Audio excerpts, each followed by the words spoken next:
Hey girl, hey! Quick question, where do you fall on your to-do list? My name is Jamia Ponder, and let me tell you, I didn't even make the list.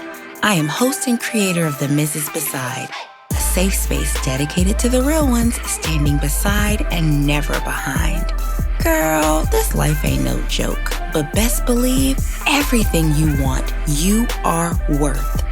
It's time, let's air it all out. Trust me, I understand. Whoo, child, it's a lot.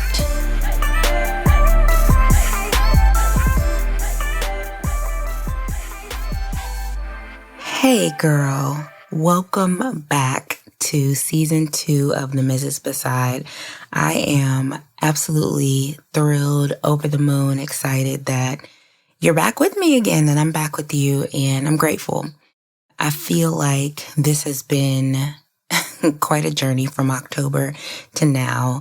As most of you know, and if you don't know my story, go back to season 1 and listen to the episodes and find out or hear what I have to say about why I even started this podcast, right? It really started with a painful admission that I really had no idea who I was or what I was proud of. In fact, I really identified with a feeling of purposelessness. A feeling of purposelessness? Purposelessness? Is that it right? I had no purpose. Okay. Like I didn't really know what I was supposed to be doing or anything. So all of season 1 was really something, right? I shared a few lessons that I learned in therapy, what kind of drove me to starting therapy, etc. But again, in season 1, everything was something, which indicated the reversal of something, right? So it was really a call to action. So we were uncovering who we were, undoing what we had been doing, right? So we weren't really on our to-do list. I wasn't on my to-do list.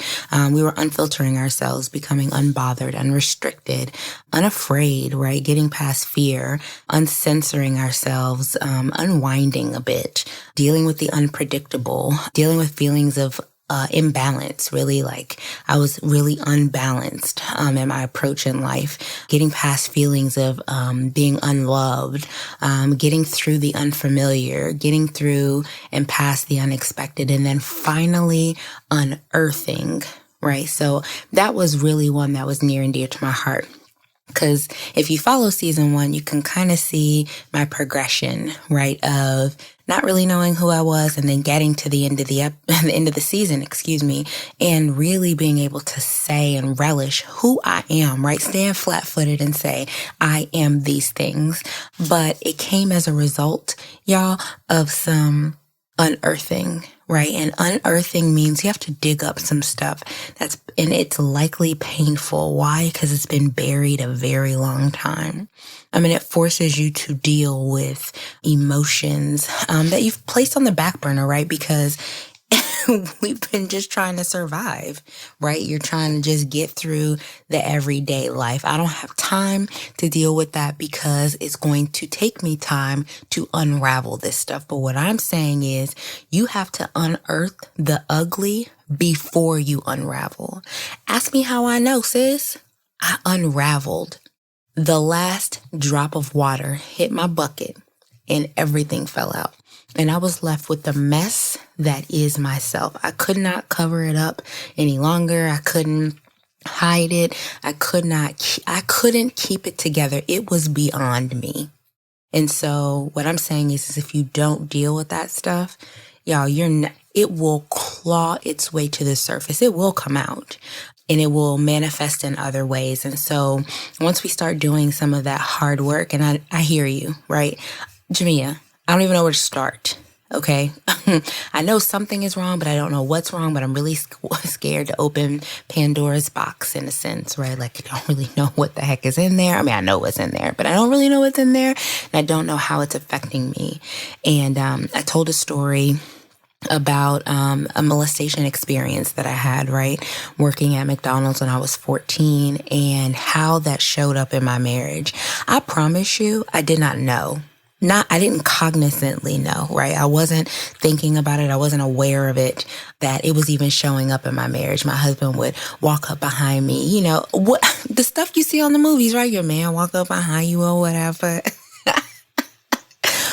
But it was aggravating. Why was it aggravating? I just thought, damn, can't you see I'm cooking? Like I'm doing this, I'm doing that. And his displays of affection towards me were triggers. So what I'm saying is what are you saying, Jamia? What I'm saying is that some of this stuff, you don't even know why you're reacting that way. And it's not even that person's fault. That what I was dealing with was not Desmond's fault. Okay, great. So I said all that to say that we got to unearth some of this stuff. And once we start to do that and realize that maybe the issue is me, then we can start to progress forward, right? And what I found out is that a lot of the ways that we are being handled and a lot of the ways that we are experiencing life is a direct result of how we have allowed other people to treat us. So you are in charge of you, right? That's the only person you are in charge of. That's the person that you can control. You can't even control these kids, okay? These kids are out of control. You be like, what is going on here? These children are out of control. You cannot control them. Our job as moms and parents is to guide them, right? And we're frustrated because we're trying to control them. That is an aside. So when I got to this painful admission, let me get back on track. When I got to this painful admission that I didn't know who I was anymore, I started therapy and some real self-discovery.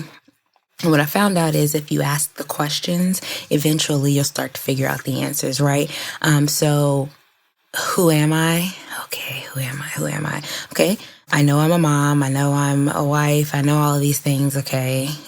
But who am I really? And what do I like to do, right? And maybe that's changed from when you were younger. It probably has. And so the way to combat that is to explore, to try new things. But if you don't create the space in order for you to do that, it won't just magically manifest, right? I don't know about your spouse, but mine doesn't necessarily wake up in the morning and say, oh, Jamia, how can I help fulfill you today? You just look like, how can I push you towards your... Most people are not saying that. And so as much as they love you, as much as Desmond loves me, that may not be top of mind.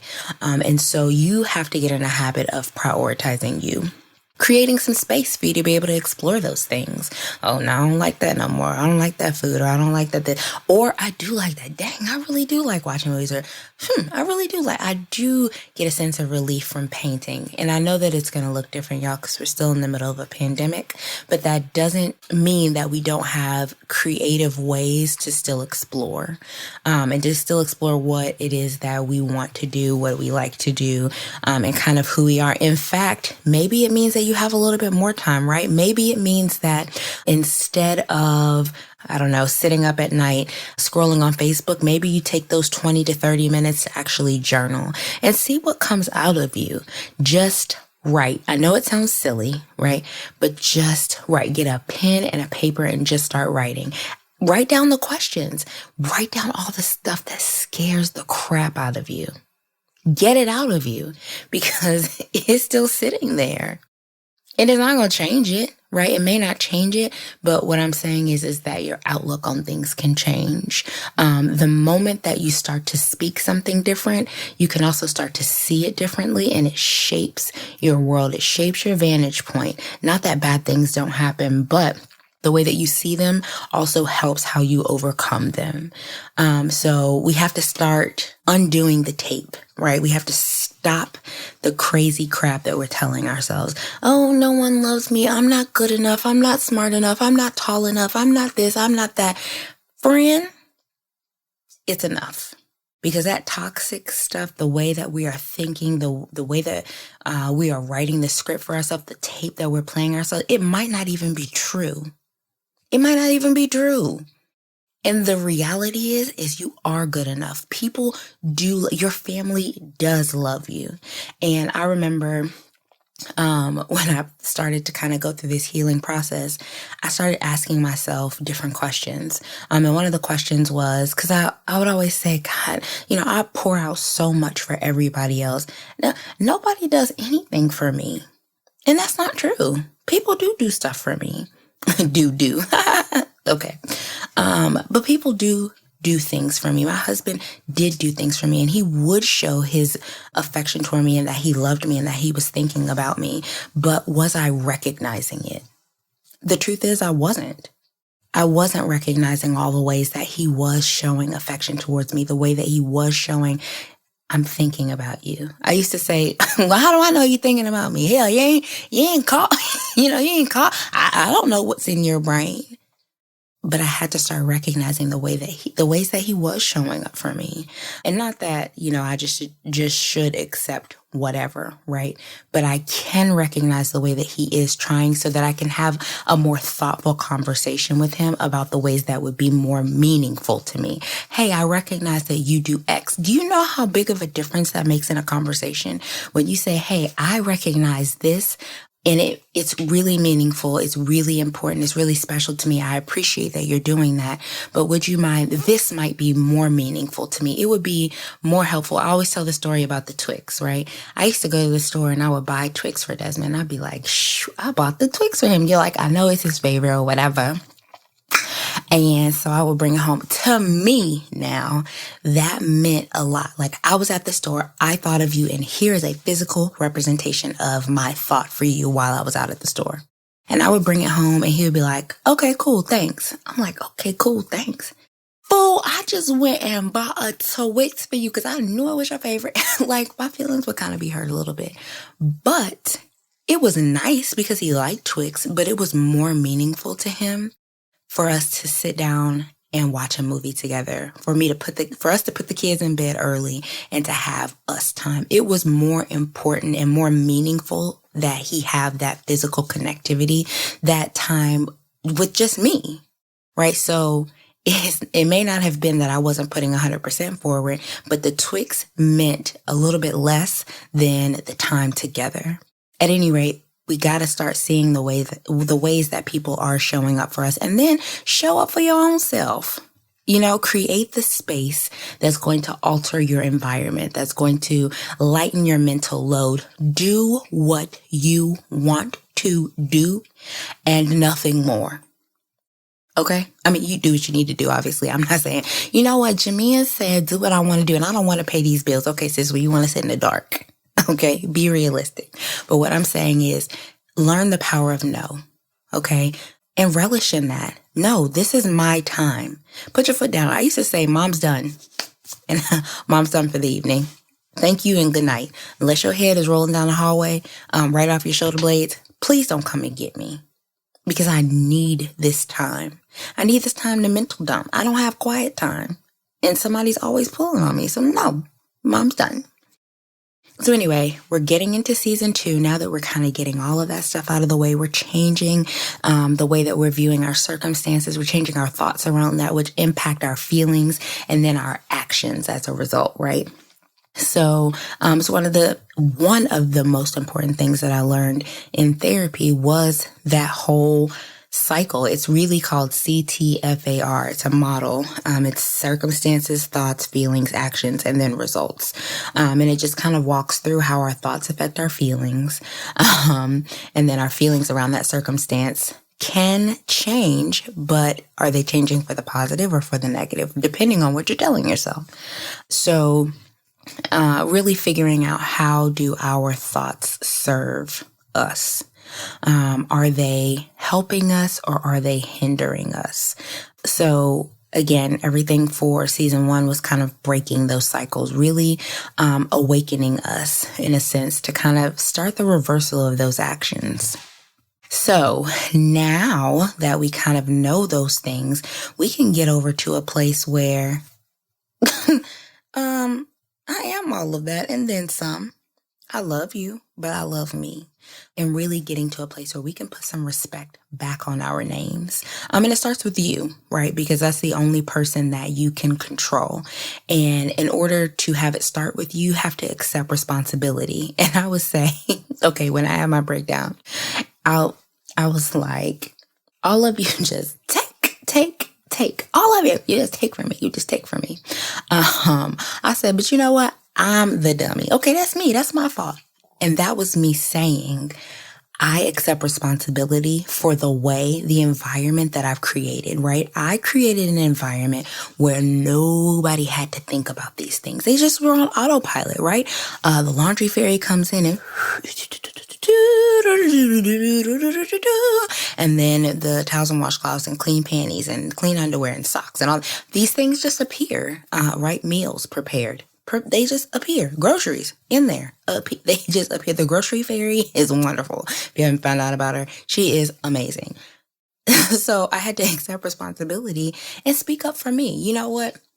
I created this and I can undo it. If I don't feel like it, friend, I don't fold now piece of clothes. You hear me? Now. And that's with 2 N's and maybe an L. I don't fold clothes. You wanna know why? Because I don't like to fold clothes. And if it's clean, I don't mind digging through a basket. But Dr. Ponder over there, he don't like to see them in the hamper. Well, good sir, if you don't like to see them in the hamper, then you are welcome to fold them. Okay, God bless you. Have a great day. But if it's important, right, to someone else in your home, they'll pick up the slack. You don't have to do everything. You don't run on batteries. Okay, you need sleep. Need it. Gotta have it. You need rest. And you need time to recharge. And the only way that you can do that is by putting some other things down. You are not a superwoman. You are perfectly imperfect. And you need time for you. And so when you get to that place where you're able to accept responsibility and speak up for yourself, and I know it's a hard lesson, it's hard to undo. They say it takes 21 days to make or break a habit. And so it will take some adjusting in your home and in you. But when you get there, yo, guys, it's so freeing. I'll be over there talking about, I'm feeling good as hell.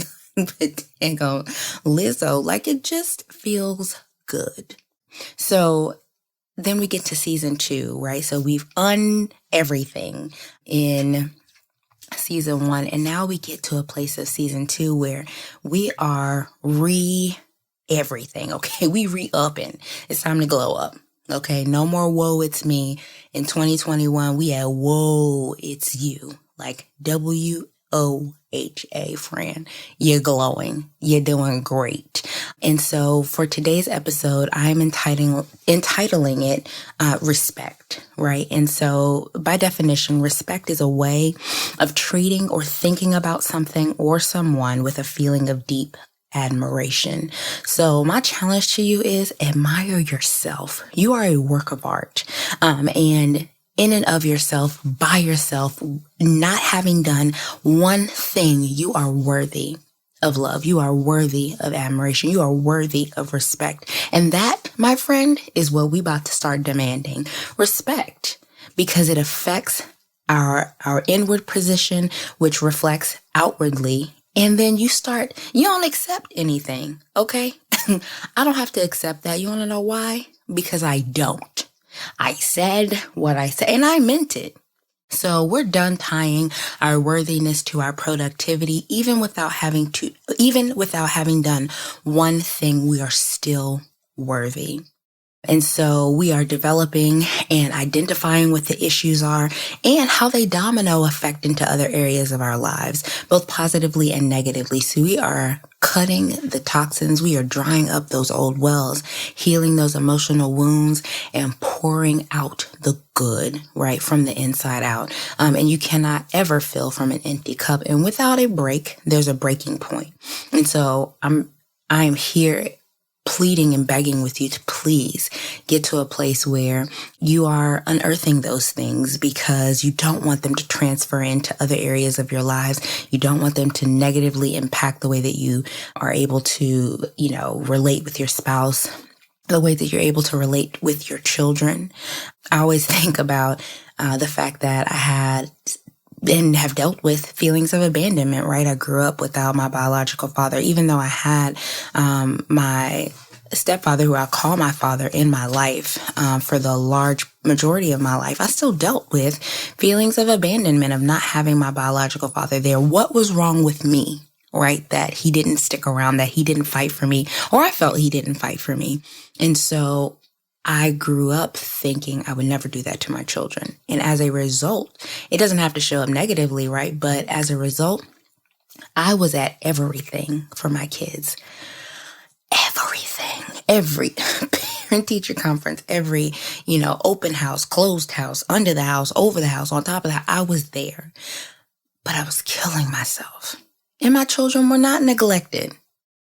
And for 3 of them to 1 me with a husband in med school, I was exhausted. It was no wonder I was busting at the seams. I was trying to hold my life together with a paper clip. So we're going to get better.